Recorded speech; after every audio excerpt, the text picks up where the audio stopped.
Let compressor run and check entire line for any hissing noise or escaping freon signs. Heavy hissing noise coming from evaporator coils. Hole at the end of evap intake, causing accumulator not to get cold due to lack of pressure.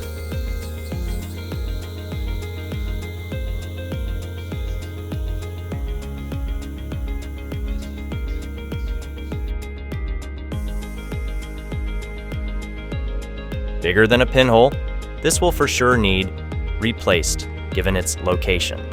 Call a tech so they can properly drain your system of freon and braze a new evap system on your refrigeration unit.